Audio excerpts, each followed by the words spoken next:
I definitely appreciate you for sitting down with me and having this conversation. So, Oh, a lot of absolutely. people, absolutely, I appreciate that. Thank So, you for having me.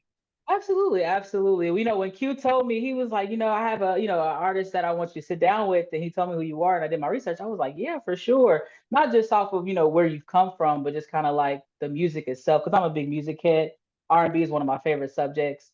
So, anytime I'm able to sit down with an artist as talented as you are, I'm definitely open to it. Thank you. I appreciate it. I'm glad there's still some R&B fans out there because it's been on the back burner for a while. I Hmm. mean, like, so I'm glad there's still people out there who love and appreciate R&B. Really cared and I got hurt again. You broke every word you ever said to me. I still can't imagine what we would be, but we'll never. But I can't let go of this pain. You play with my emotion, got me feeling like ever since you left me, I ain't feeling right, and I can't escape. I just can't get out of this pain. You left me so confused because the sun is outside. Absolutely, absolutely. So, just to kind of, we're gonna kind of rewind the clock a little bit. So, how long have you been doing music? Oh, wow. So I started doing music when I was 7 years old. Okay. I actually, it's funny because um my mom, she had brought home a CD. And Hmm. it was the first CD that made me ever want to sing. It's called it was Boys to Men's Coolie High Harmony. Oh, wow. Yeah, and when I remember she started playing it, and it had the first song on the album was called Please Don't Go. Hmm. And I remember hearing that song and being like, I am going to learn how to sing this, like, so, and from that day on, I started like just singing it over and over and over again. And I remember my mom being like, can you please go outside? Like, just, like, because it wasn't a natural gift. I had to like teach myself. Hmm. And from then on, every album that they came out, I would study that album until I learned how to do every single run on that album. And Hmm. then their next album would come out and they would be better and their skills would increase. So I would learn that album all the way through, Yeah, so and that's the way I learned. And I've been singing since then. that's amazing. So it's not so when you first started, it wasn't like a natural thing. You actually have to teach yourself how to sing. Absolutely. It was a long process too. Like like your vocal cords are just like any other muscle. you Hmm. know some people are just born athletically gifted, Hmm. and some people have to build up to it. I was one of those people who have to build up to it, but the more you work that muscle out, you know Absolutely. there's levels to it, and then the stronger that muscle will get, the more control you have for it. Like, so I believe anybody who's not tone deaf, like, who Hmm. if you can hold a tune in the shower, like, you Hmm. can learn to sing. You just have to really work at it, just like anybody can go in the gym Hmm. and lift weights and get bigger. Like, it doesn't have to be a natural thing. Some people are just born more gifted than others, Hmm. but anybody can work at it. Awesome. I agree. I definitely agree. Like I've worked personally because I used to do management briefly. I never got the opportunity to manage vocalists and R&B singers, but it's definitely something that it definitely is something you have to work at. And you have to be consistent with it too. You have to Absolutely. really treat your voice box like a baby. Like it is crazy. So I do want to ask you this because I'm curious. Like, how do you feel about R&B where it is currently in 2024? What's your thoughts on it? um I think that it's in a position to come back in a big way, Hmm. but I do feel like R&B has been on the back burner for a long time. A lot of people, Absolutely. you know, um, with the way that hip hop is now, and Hmm. all the rappers, are, basically singing, Hmm. with auto tune. Yeah. Um, you know, I understand the appeal of it, because it's like if you're in the club, you don't want to try to sing Usher runs, like Yeah. you want to sing something that's just like, like a nursery rhyme that's easy, simple, anybody can sing. You're drunk Hmm. and you just feel them, you feel that music and you feel the energy from, the track, and then there's just like something very simple that you can sing along with, like Hmm. something like Future or something like that, Yeah. or the Migos or something like that. It's very simple. Like nobody wants to like be trying to sing, you know, uh, Usher's "Yeah" or something like that, or while they're like just drunk. Nobody sounds good. So I Hmm. understand the appeal, but I think that things are, everything comes back around, Hmm. and I think that right now is a time where it's going to start, R&B is going to start to shine again, because I Hmm. think people are, getting tired of the same old thing over and over again. Chris Absolutely. Brown has been doing so Dominating. much for R&B. He's Hmm. so prolific. Like he puts out an Hmm. album, there's always like 30 some songs on. He puts like a double album out every single Every time. time, every single Like, time. yeah, and it's always amazing. So like, Hmm. and the funny thing about it, he just dropped the diss track like Yeah. yesterday or Everybody's something. been talking about it. I haven't had a chance to hear it. I actually heard a snippet of it. I take that back. I did hear a snippet of it. But yeah, like I was like, man.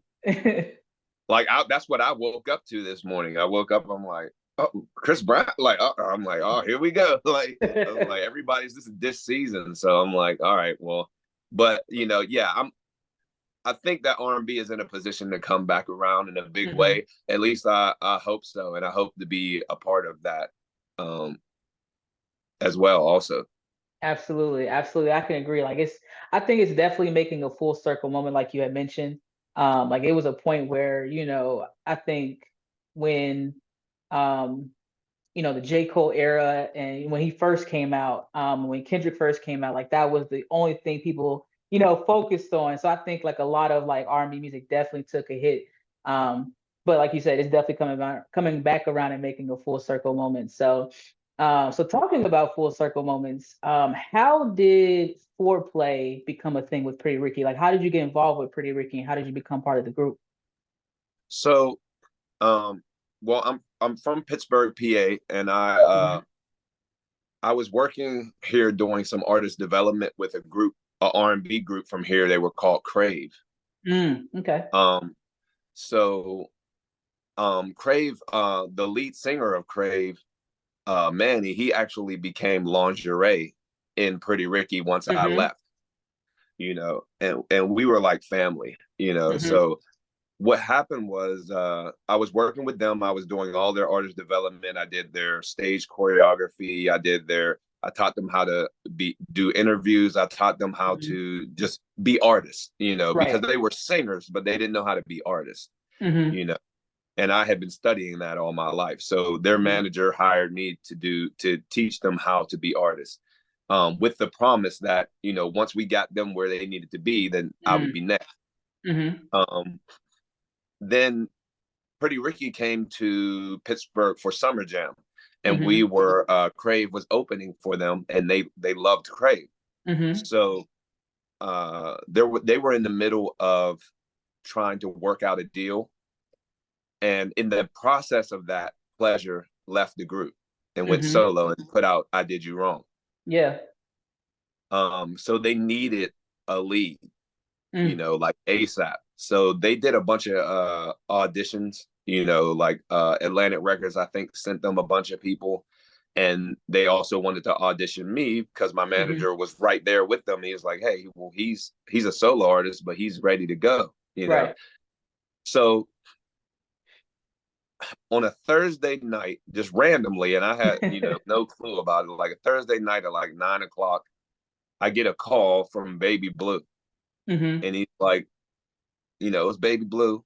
He's like, I need you to come out and audition. We want you to audition for the group. And I'm like, all right, like when? He's like, Hmm. your plane leaves tomorrow at 7:30, like in the morning. I'm like, and I work in a regular job, like Mm-hmm. I wasn't getting paid for working for Crave. So, it was just Right. like we were all working towards a goal. Um, so, I called my job and gave him some excuse. And he was like, just pack for the weekend. You'll come out, you'll audition tomorrow and Friday, Mm-hmm. you'll hang out with us on Saturday, and then you'll go home on Sunday. And I was Mm-hmm. like, all right, cool. And then I flew out and I didn't come home for a year. I did, and I only came home because we were passing through on Mm-hmm. tour. So like I think 2 weeks later I was on 106 and Park. Woo.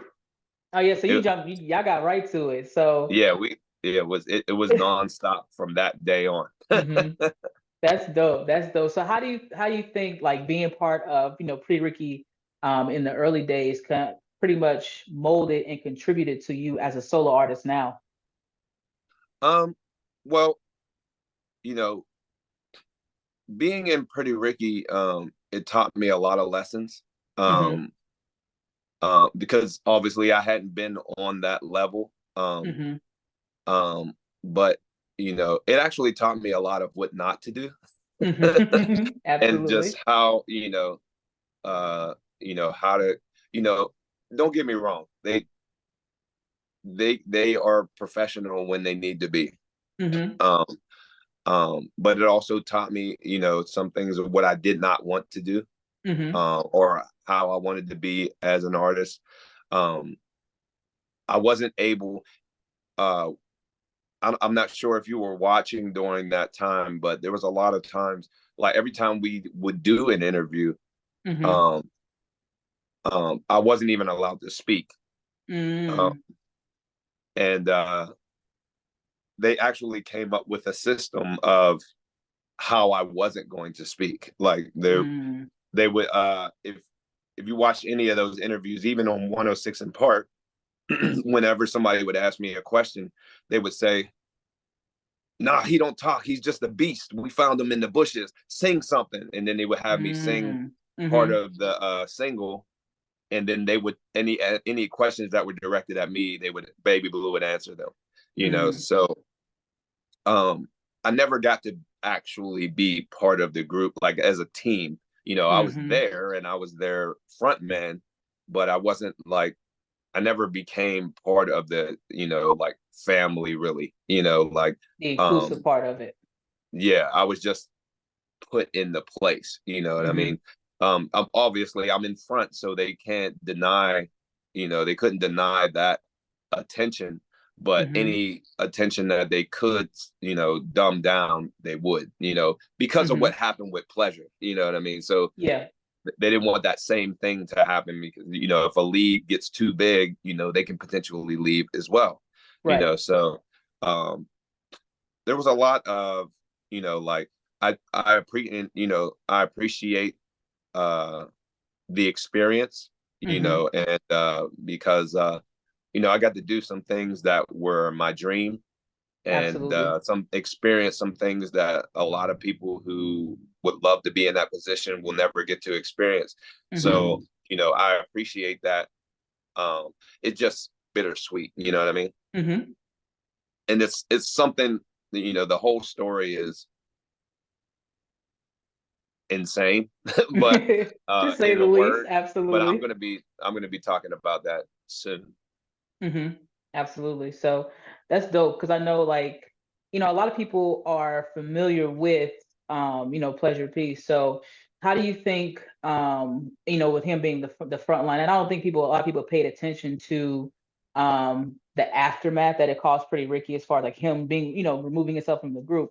How do you think it affected the group as a whole with him kind of stepping away? Do you think like Pretty Ricky could have, went in a different direction, if the attention kind of stayed around Pretty Ricky as a whole, or what do you think about that?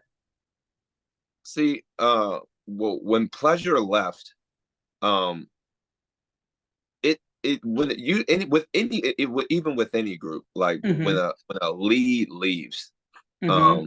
especially after your second album, Mm-hmm. it's you know it can be devastating to a Mm-hmm. group. But the thing about it is that because there was, you know, even it wasn't really the pleasure leaving that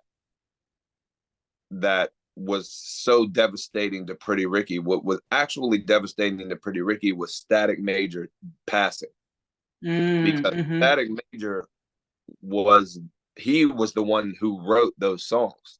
You know, he even did some of the singing for Pleasure, because they sounded very similar.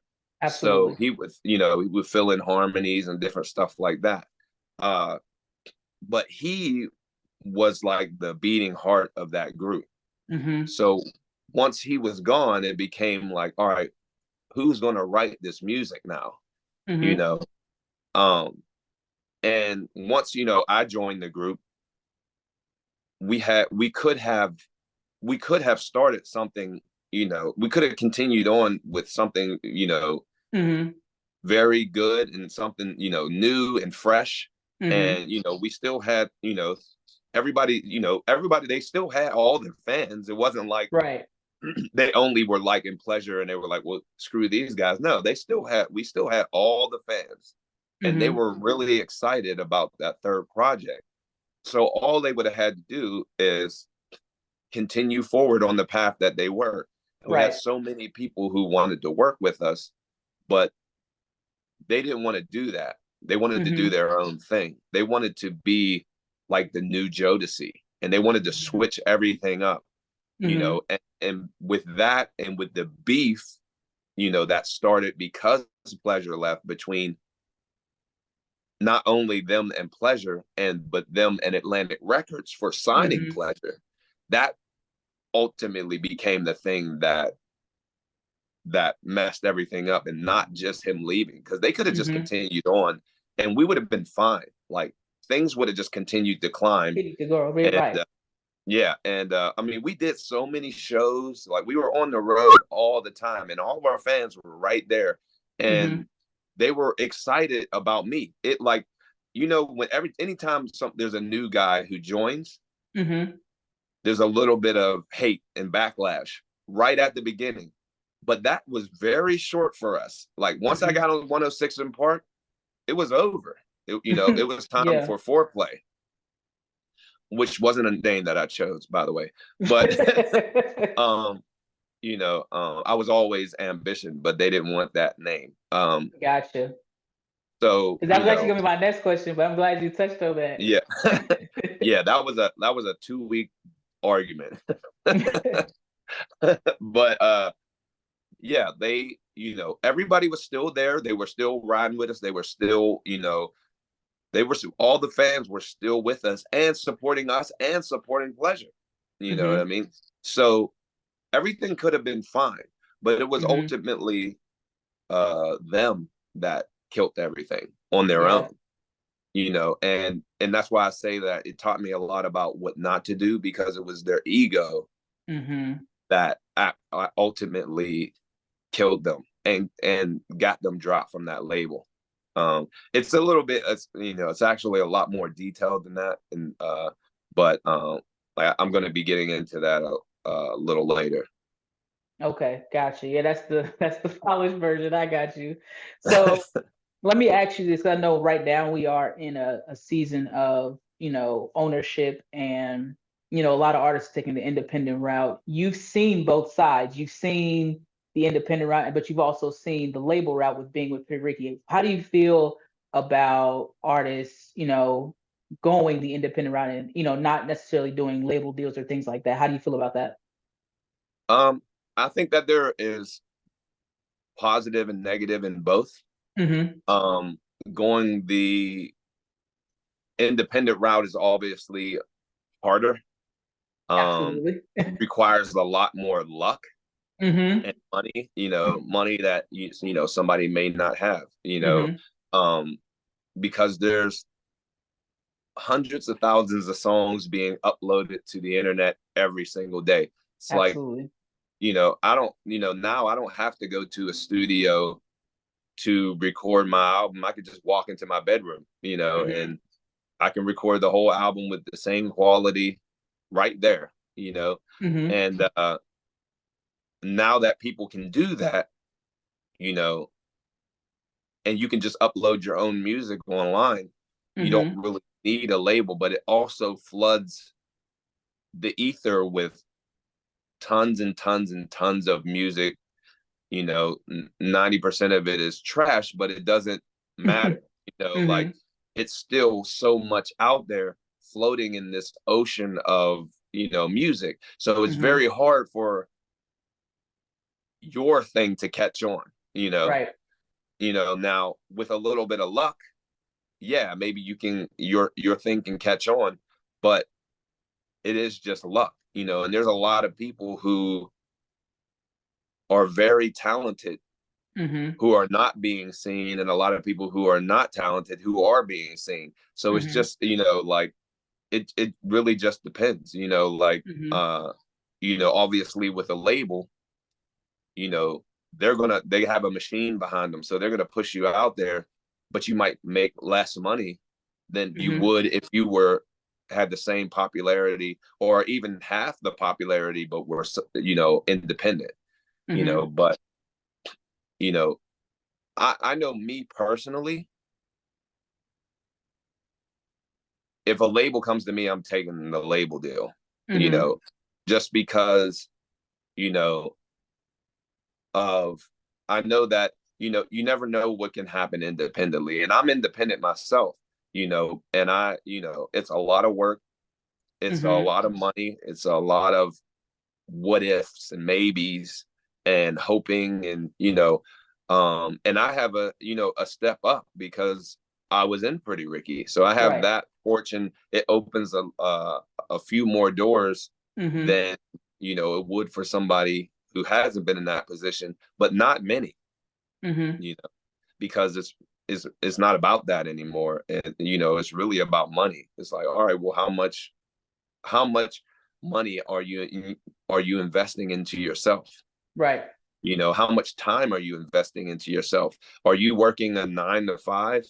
And as soon as you get off of work, you're putting all your extra time into your music and into your craft, and this is just like anything else. This is anything that you want to do. If you want to write a book, it's the same grind. Grind, right? Anything that is entertainment wise, or even if you want to be a lawyer, if you want to be one of the best lawyers, you got to put time in. Even when you're not in school, you need time to read law books and study precedents, and so that you can know that information, because that's all that being a lawyer is studying law and studying things that have happened before in a courtroom, so you can exploit those precedents. Absolutely. And so being independent is a lot of work. And so I know for me that if I had the offer with a major label, even though it would be less money, I would rather my music, I would rather the guarantee of my music being heard, because that's what I really care about. Is, for me, it's about legacy. And I want to make music that lasts through time, not just something that, hits a wave. That's, my song Saddle Me Up is a song that I believe can last through time. And if a label gives me an offer to put that out there so that everybody in the world can hear it and hear the message of that song, I'm going to take that, because that is more important to me than the money. Right. Absolutely. So I'm gonna put you on the spot real quick, and this is gonna determine our friendship real quick. Okay. So top 5. I ain't gonna do you like that. Let's do top 5 male R&B singers of all time. Of all time. I mean, all right. So are we counting Michael Jackson as R&B or pop?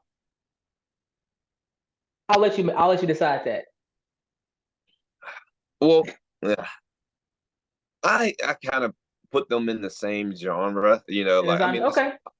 It's pop, but he does R&B too, obviously. So yeah, absolutely. I gotta put MJ in there. Okay. you know, if I can use Boys to Men as one, you know, it's Yeah, got, you know, that if I cheat a little bit, then, you know, I'm gonna put I'll let you have Boys that to one. I'll Men. let you have All right. it.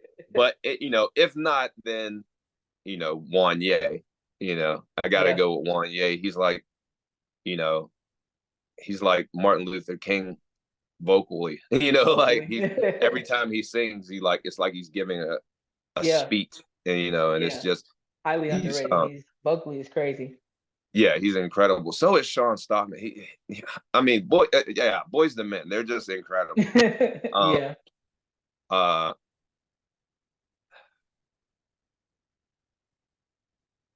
You I got three gotta put left. Usher. I gotta put Usher in there. Okay. Um, I gotta put somebody who I feel is so underrated, Hmm. and that's Mario. I agree. Mario is incredible, like He's insane. vocally he's insane. Yes. And I'm so glad they did that. He did that battle with Amorion Yeah. so that people could see how good vocally he was. He It was really just is. like Yeah. it's like yeah, Omorion's got the hits, but there's no Vocally, he can't comparison, touch. you know. Yeah. And I love Omorion, no shade on him, but you know what I mean. Hmm. Like, but Mario, you know, he can. He's just one of those guys who's just so Yeah. naturally gifted Hmm. and works at his craft. Like, all right, so number five. Who would number five be for me? Um,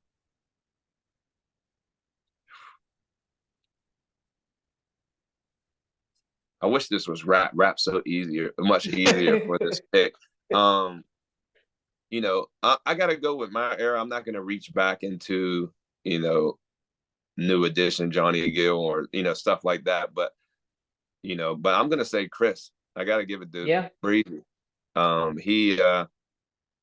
He's single-handedly saving R&B right now, and like vocally, he is, you know, he can do anything. He Hmm. literally can do anything, and I mean, like all the way back to when you know from his first album. I know Hmm. people are listening to like Run It and stuff like that, but you listen to his slow songs, like he was killing it back then, you know, Literally. and he has never stopped. You know, Hmm. he's just a force, you know. Absolutely. And I, you know, like, and if I didn't put Michael Jackson in there, I would have put Justin Timberlake in there, just you know, just a caveat. Yeah. But I gotta He's put crazy. Michael in. You kind of obligated. You know? Yeah. That's dope. Okay, so what would you say is your, I ain't gonna give you five, top three groups of all time. Top three groups of all time. You already said Boys to Men. We'll put that up there on the Yeah. board. So who would be the other two? And it can be Uh, in any genre. okay, so it would be Boys to Men. It would be Bone Thugs and Harmony. Okay. Who I actually just did a couple tracks with Crazy Bone for one of his new albums coming out soon. Nice. Crazy Melodies, which was like a dream of mine, you know, accomplished. Hmm. Um, third group, I would have to say,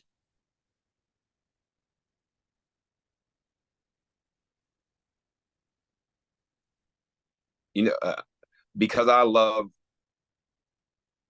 acapella so much, I'm gonna have to say Pentatonics, Okay. which is so out of left field. Nobody would have thought I would have said that. Probably Probably thought I would not. No. and I was like thinking 112 just to keep with the culture, but no, it's Pentatonics. They're just insane. They make acapella sound like real music, like they Literally. like Literally. real like instruments. Like they're Hmm. insane. Like they're just as good as Take Six was. You know, Hmm. like they're insane. But they, you know, Take Six didn't have, you know, the guy doing the beatboxing. Like Yeah.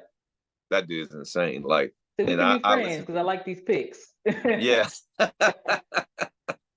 We can be friends because I like these picks. I like to challenge people like when it comes to like, just in groups and just as far as like R&B music is like, it makes you like, R&B has such a talented variety. And there's Yeah. a lot of people like, even, not necessarily even in this genre, but of course, in the past, but like it's just so many talented vocalists. Like Brandy's one of my favorites. She's Uh, so underrated. Oh my the God. voice. Yeah. I The listen to her vocal Bible, all the time. literally. I listen to her all the time, especially when I want to train doing runs. Like Absolutely. Her she and just, Jasmine Sullivan, oh, their runs are crazy. I don't get it. I really don't get it. Like I somebody else who is insane that is underrated is JoJo. Absolutely.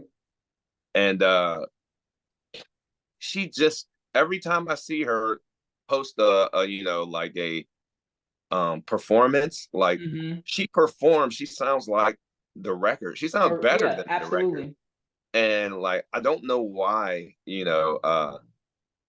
she hasn't caught on again. Like, like hmm the stuff that the ability, vocal ability that she has is just, hmm she's like Crazy. she's like Mario. She's like Mario, but nobody is catching on. It doesn't make any Yeah, sense to me. But that's and it's not like, they have it too. They have that it factor too, and it's still absolutely. not catching on. So it's, I don't get it. But I'm hoping, once this new wave of R&B comes back around, that people will start paying attention to these artists a lot more. Because I watch them all the time. Like, hmm Absolutely. I think like you said, JoJo, she is, let me not say was, she is very much talented and very underrated, truly underrated. What's yeah, your and thoughts she's been on good Kelly since she was like Clarkson? 13. Like, She's been, oh my goodness. I want to know your thoughts on Kelly Clarkson, because like I've gotten to this discussion with quite a few people. How do you feel about Kelly Clarkson vocally? um, I haven't listened to too much Kelly Clarkson. I know that she's good, like Yeah. I know that she's really good. I haven't listened too much of her, like, to tell you the truth, I haven't listened to her since like right after American Idol, Yeah. like, and like the songs that she came out with then.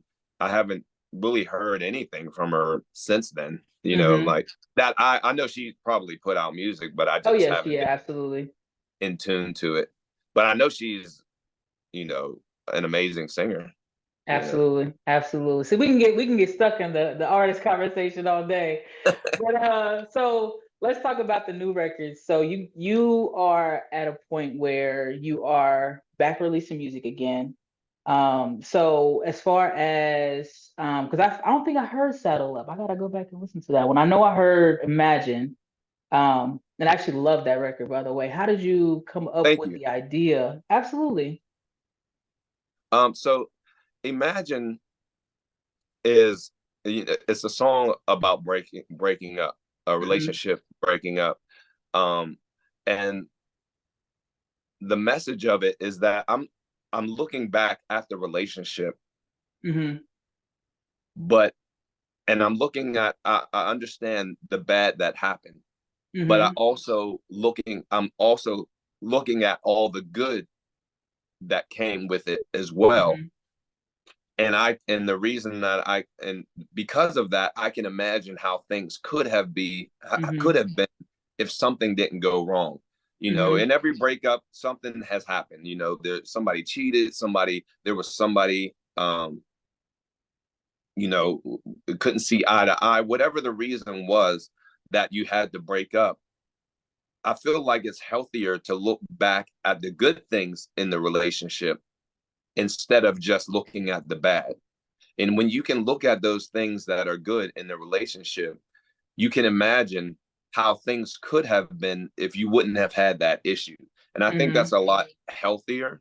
Like, so that's what I try to do whenever I have a breakup.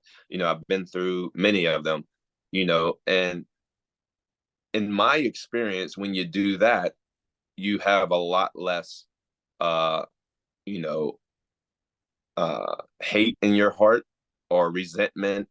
You have a lot less enemies, because I know a lot of people I have a lot of friends who are just, they hate their exes, and they're, it's Yeah. like like all my exes, like we might not be speaking, but we're not on bad terms, even though bad things happen. You know what I Mm-hmm. mean? I've always been a lover, and I've always been try to be a positive person. Mm-hmm. Um, so I don't want no enemies out there. So basically, what I'm Right. saying in that song, and the message for that song for other people, is that whenever these things happen, you know, you should try to look at the good in the situation, the good, Mm-hmm. the good feelings that that person brought you at one time, you Mm-hmm. know, and and just live with that, and take Mm-hmm. that with you, and then learn lessons from the bad things that happen, Absolutely. and I think it's an important message to get out there, and that is something that when I wrote that song that I had just went through, Mm-hmm. um, and the situation was a understandable situation, that decision that the other my ex made, that she did in a bad way, Mm-hmm. um, where it was something that if she would have just came to me and said, hey, you know, this is what's going on, I need to figure things out, cool, do your Mm-hmm. thing. But the way she went about it, you know, was it a bad way? But I'm still able to look back and be like, that wasn't, she's not a horrible person, Right. like, there's no reason to hold a grudge or anything. Like, yeah, we're not going to be, you know, talking and stuff like that, but it's cool, like, and Mm-hmm. that's how it should be in a lot of situations where it should be able to be like that. And I like to write songs that have a meaning to them, and I also like Absolutely. to give a part of myself to people who are going to listen to my music, so that whenever Mm-hmm. you hear my music, you learn a little bit about me as well. Absolutely. Absolutely. And by the way, I love your voice. Um, Thank you. Absolutely, absolutely. I can definitely tell that you've trained it to a point where it's timeless. Your voice is truly timeless. Thank you. I'm always training. It never stops, like um I sang 3 hours last night. I sang 3 hours tonight, Hmm. like I'm constantly, performing, like, so I want to be able to give my fans the best of me that I possibly can give.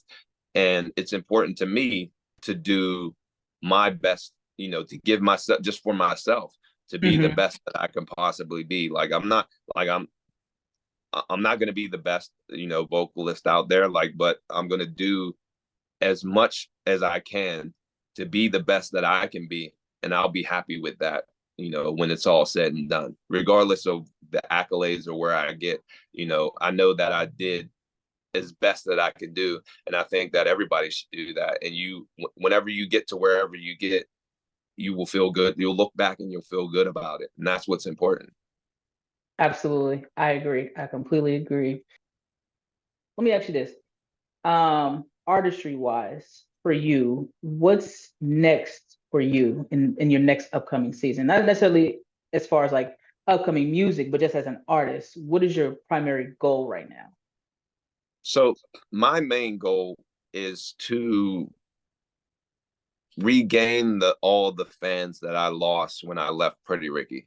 Hmm. Um, and new ones as well. But like, when I left the group, I had to change my name. I had to literally come home and start from zero. I had to start from scratch. And because of the name and the loss of social media, the loss of those social media accounts and everything, when I left, I had to leave everything. Hmm. So I lost all those fans, and there was a lot of rumors out that I had died, and like all this different stuff, like, Right. so it's important to me to let the story of what actually happened, be known, Hmm. and let people know that, for one, I'm not dead. you know Thank God, um right? that I'm out here, I'm still making music, Hmm. I'm better than I was, and and just really, being able to connect with fans and get everything moving again in the way where it should have been, because I lost a lot when I left, and but it was a decision that had to be made. So my main goal is to reclaim that. Reclaim the time, absolutely. So kind of, I'm glad you mentioned it and you touched on that. And you decided to leave Pretty Ricky, right? Yes. Yeah, absolutely. So was it just was it a moral thing? Was it just kind of like an artistry thing? What was like your, okay, like it's time? What made there was a bunch of factors that went into it. The last straw was a huge fight, like Gotcha. between me and Baby Blue. And it had been leading to that for the whole time I was there, pretty much, other than the first 2 months, it had been leading to that. And I had been, just trying to keep my cool, because, this man literally had my dream in his hands, like, and he let me know that very often, like, right. And I just, it got to a boiling point that where it was like, we cannot be in the same room together. And now it's time to go. There's a lot of other factors that went into it. Some legal, some, some of the same reasons that Pleasure left the first time, some he had warned me about before I even joined the group, before he actually left. And I didn't even know he was talking about them, or, parts of them, but yeah, it all just came to like a boiling point and a realization, all like in the same like in the same week. It was like, oh, okay, this is what's going on. Oh, okay, you're gonna do this. It's like, all right, well, it's time to go. Right. And it was time to go, and there was no coming back from it either, even till this day, so.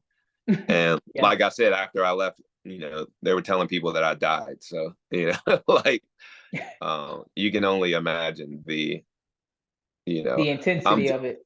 Yeah, the intensity of it. And, somebody who's going to say something like that when, I never did anything to anyone. Like, I'm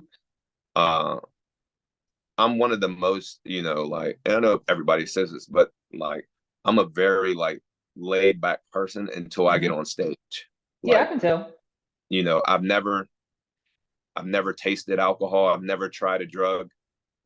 All I've done was work on music, and my craft. Like I always thought when I was growing up, like if I was to drink or do something wrong, it was going to ruin my chances, at my dream. And I grew up very poor, and I was on my own. I lived on my own since I was 14. And I didn't have time to mess up and learn from a mistake. It was just like, I need to be perfect. I need to do everything that needs to be done the right way, and luckily, my father was a good example for me, on how to be strong and how to be a good person, how to respect other people. Respect was very important to him, like, you respect other people and other people respect you. Absolutely. So I've never been the type of person who is going to overstep my boundaries with people, because out of respect, I'm going to respect you. You give me respect, I give you respect. It's a very simple, basic thing, and in that situation, it was a lot of disrespect. And I had no choice but to suck it up, because it's like, all right, you want to be here or you want to go home? You just don't want us 6 apart how your friends Mhm. going to feel when you're working security again, you know? Right. And so it's like, all right, well, I just kind of got to suck it up. And then it just got to a point where I couldn't do that anymore. It was like, all right, well, I had to make the decision. Do I want to live in a mansion in Miami and touring around living my dream, or but be disrespected every single day to the point where I actually made the decision to go home to nothing, with Mhm. no money, no, half my savings been spent, Mhm. and, didn't make a dollar while I was with them. Not even, well, I made the money, but I never got it. But, Right. I did the work, just never got the the check never came, Right. put it that way. Um, so for me, it was to give all of that up. It's like, all Mhm. right, like I'm not getting paid, but I don't have any bills, and I don't have any you know, I'm living in a mansion in Miami, Mhm. and I'm, a celebrity, uh, and I have, millions of fans. Mhm. So to, without, you know, explaining the whole situation, imagine if you were in that situation, but you decided, you know what? No, I'm going home to nothing and back to a regular job and back on the grind again from zero. It You had to chose be your piece. crazy.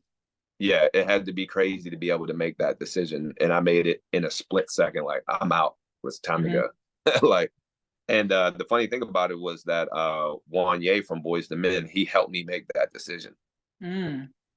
Um, I remember calling him to ask him for advice, and I'll never forget it because he was giving his kids a bath at the time, and I was like, dude, I can call you back, and he's like, no, you're good. Like, Right. what's up? And and I explained to him what's happening, and he was like, look, man, we went through it. We went through it with Michael Bivins. He was like, Mhm. and we had to leave that situation and start over. He was like, if you believe in yourself and your music, you'll make it back. He was like, but if you stay there in the situations that you're in, they will ruin music for you. Mhm. He was like, so my advice would be to get out of it as fast as possible. So, they Boys and the Men has actually been a catalyst in my career, like since the beginning. I can tell you mentioned him a couple times. Yeah.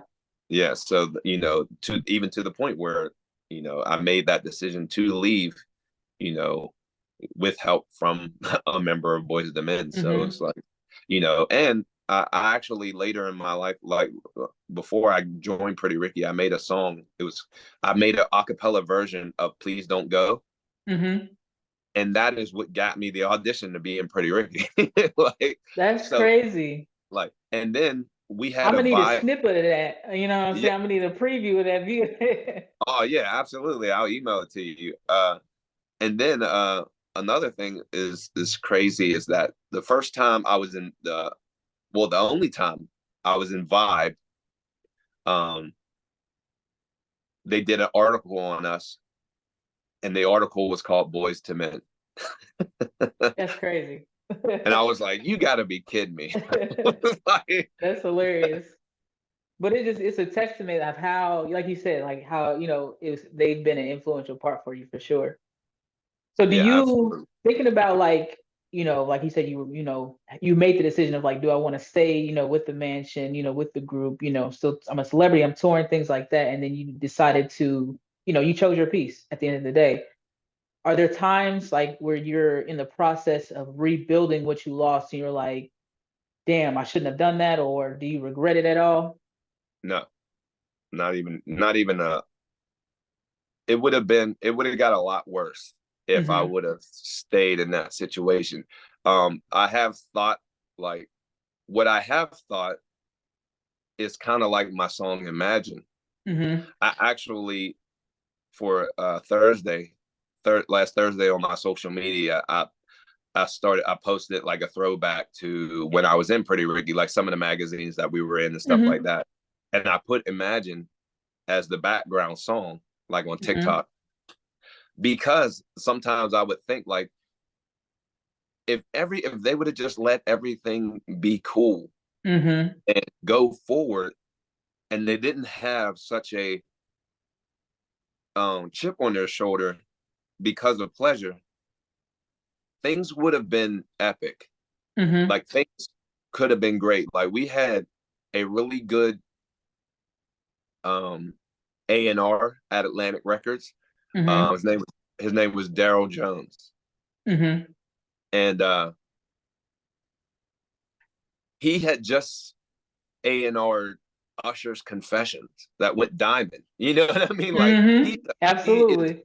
he is good at what he does. Mm-hmm. And he was in charge of our project. And he had all of these artists lined up that wanted to work with us. Because this was a third album. They give you the biggest budget. Like, so they had Chris Brown wanted to work with us. T-Pain wanted to write a song and feature on the album. Polo the Don wanted to make a track for us. He had just did Love in This Club with Usher at that time. Mm-hmm. Who else? Like there were so many artists. Ludacris wanted to do a feature on the album. Like, Mm-hmm. and he was doing everything back then. Like he was Right. like that guy when it came to features. And they turned them all down. And Baby Blue was like, I'm gonna write the whole album and produce the whole album. And it's like, hold on, what?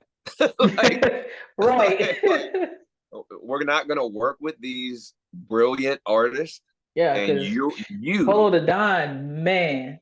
you are gonna write and produce the whole album Sheesh. yourself. That would have Like, been that would have oh, been okay. if it would have played out that way, that would have probably been an epic project. And I'm like, he's telling me all this, you know, Daryl Jones, he's telling me all these features that he's got lined up for us. And I'm just Mhm. like, I'm Right. like, because I'm still I'm new, so I'm still a Mhm. fan. And I'm just like, really, we're going to be working with these people, like, you know, like, wow. And they're just like, no, nope, Mhm. no, we're not going to, because so what they did, like if you look back to, if you research, do your, you know, there's receipts for everything. Like you go back Mhm. and you watch our interviews back then. Every interview we were wearing these shirts and they said Music Royale Productions. That was their um that was their music production company. Basically it was just Baby Blue and our DJ. And they produced and wrote everything. Wow. I wasn't allowed to write anything. You know, the reason why, and we went on every interview that we went on, they were like, we don't got no features. We're our own features. We make all our own beats. We write all our own songs. We do everything. We're Mhm. Music Royale Productions. There's only one reason you would do something like that. And that is because your third album is your biggest budget. Mhm. So instead of waiting for your album sales and getting paid off of that, why not just write all the songs, give them the album, deliver the album, and then they give you the budget. The budget goes straight to you. Mhm. You know, but if you pay Ludacris and Chris Brown and Polo Don and T-Pain, that budget's going to dwindle down, you Right. know, very quickly.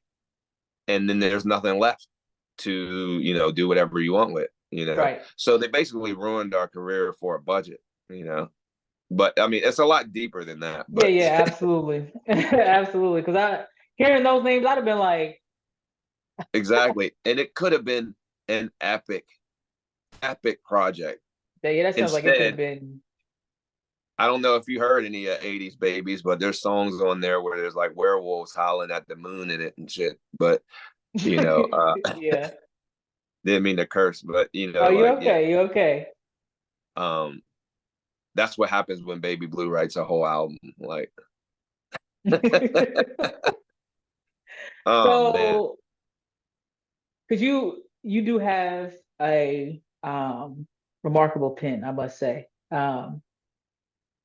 As a Thank you. songwriter now that you're able to, you know, be in a space where you're going solo, well, not necessarily going solo, you've been solo, but you're actually in a place where you can utilize your pen and be able to utilize your voice and things of that nature. As a songwriter, how important is that to be able to contribute? Like I said, you've been in a place where you haven't been able to, put your pen to paper and, write some of the songs. Like, so as a songwriter now, how important is it? Just kind of looking back. So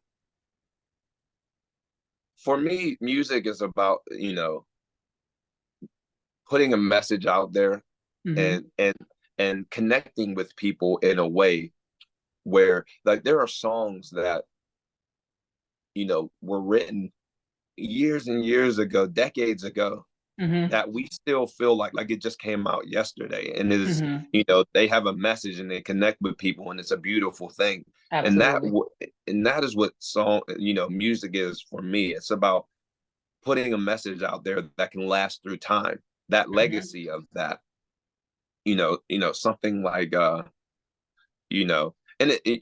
and being able to write something that touches someone, or they listen to it and it changes their perspective on something, or changes their life.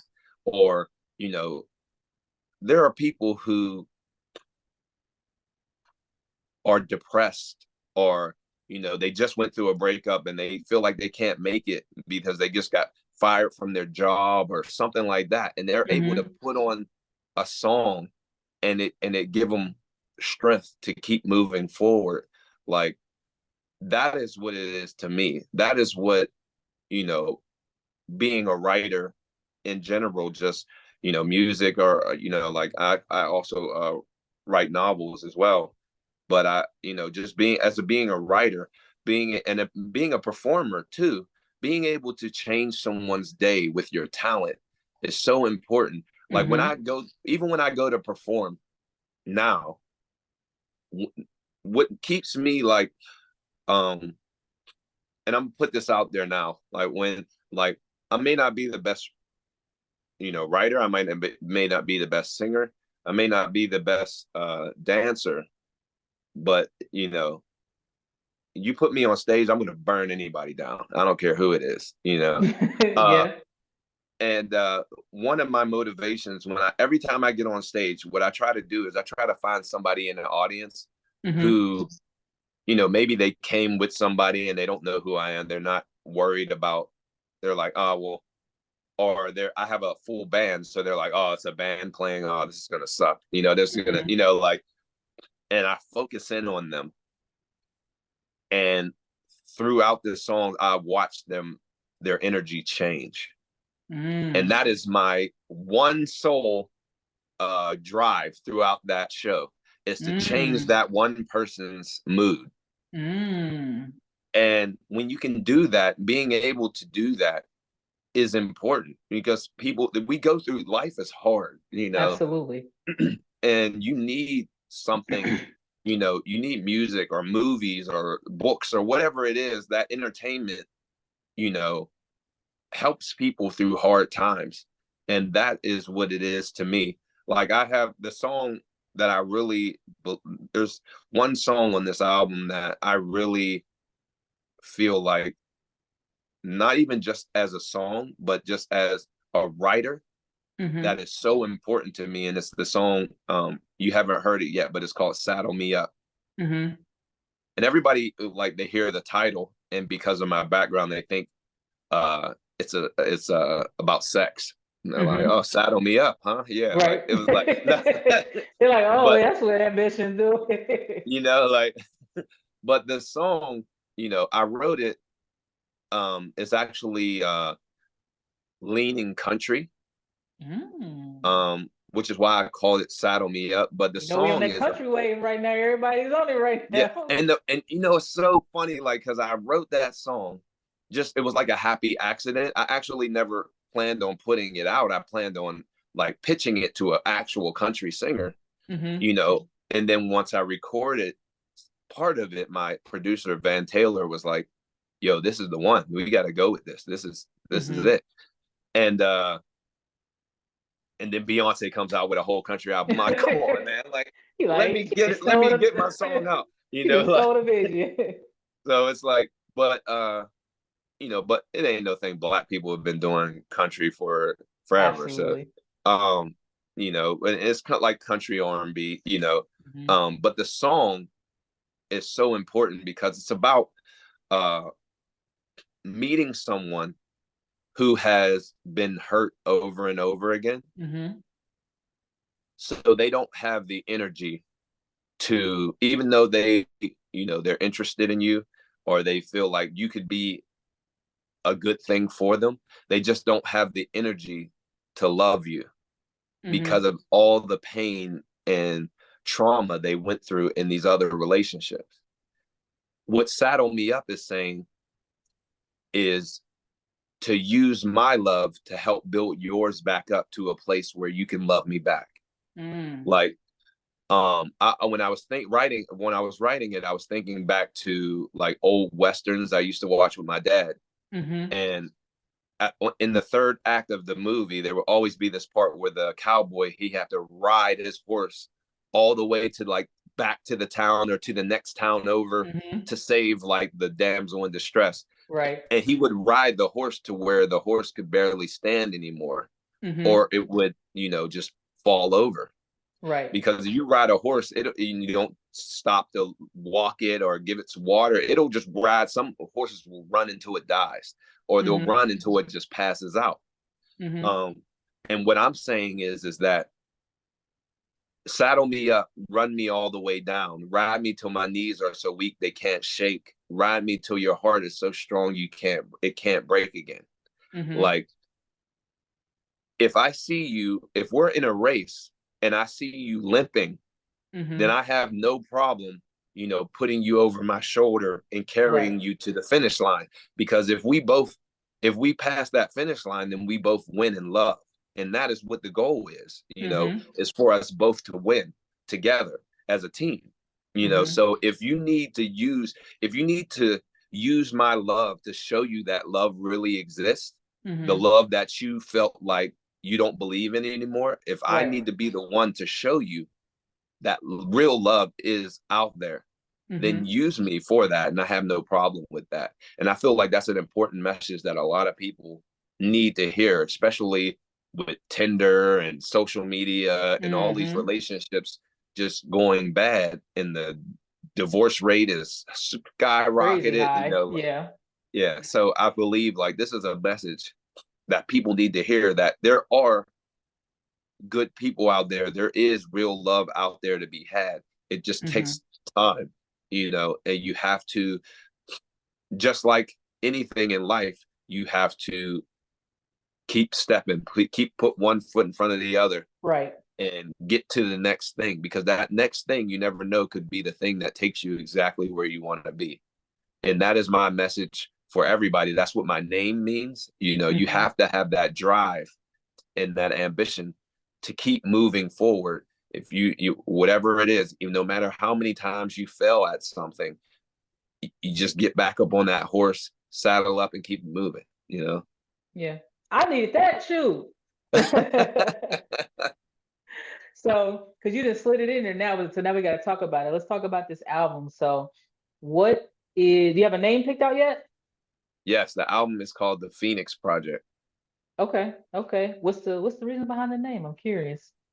So, like a phoenix is for the people out there who don't know, a phoenix is a mythical bird, firebird, that once it gets to the end of its life, it burns out to ashes, and then out of those ashes is born a brand new, stronger bird.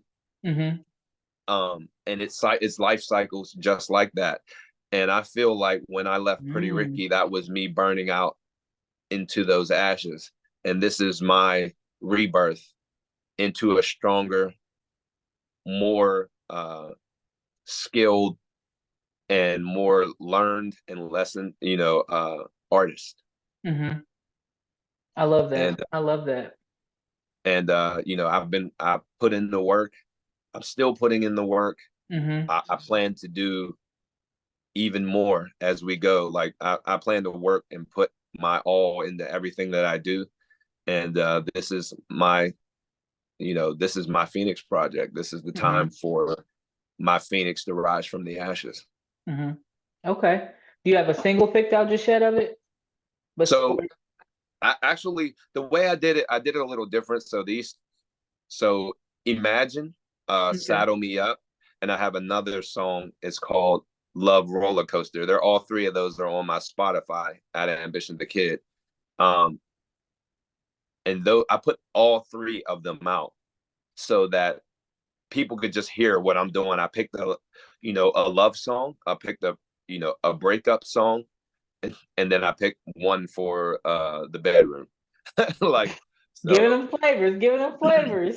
you got to give them a little bit of everything. So Right. I put all of those three songs out simultaneously Mm. to just so that people can hear what I'm on now. Mm-hmm. And I'm going to be making videos for each song. I already have the video out for Imagine. I did that one first. I have a lyric You said I'm video gonna out see it for first. huh? You Oh said no, I'm gonna see it it's first. already out. But Oh no, so I definitely Imagine, got the Imagine video. yeah, so I have the lyric video, which is like half of the video and half lyric video, like it has a visual behind it. Mm-hmm. For the lyric video for Saddle Me Up. Mm-hmm. And I'm going to be recording the actual official video for Saddle Me Up and for Love Roller Coaster very soon, like in the next 2 months. So Gotcha. I want to have all three of those singles pushing all at the same time. With the main focus is going to be on Saddle Me Up. Okay.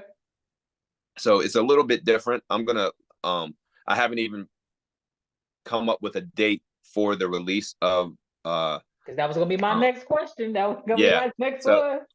I haven't put a date on it yet because I want to start building some of those fans back before I put a date on the release of the album.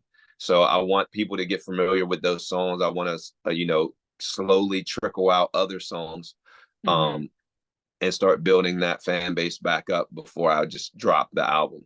And I have so much music, it's not even funny. So I'm probably going to release a mixtape also. And you said you I in just Philly? haven't. Huh? You said you in Philly? Pittsburgh. Pittsburgh? PA. Okay. So when I Yeah. come to Pittsburgh and I'm like, I'm down the street and I want a studio session. Hit me. I got Hit me you. anytime. Well, it has been an honor talking to you. I greatly appreciate you. I Thank look you. I forward appreciate you to having me. absolutely, absolutely. I look forward to hearing what you got coming. I look forward to hearing the album because I'm gonna get that. I'm gonna need to hear that ahead of time. Absolutely. So yeah, I definitely appreciate you for sitting with me.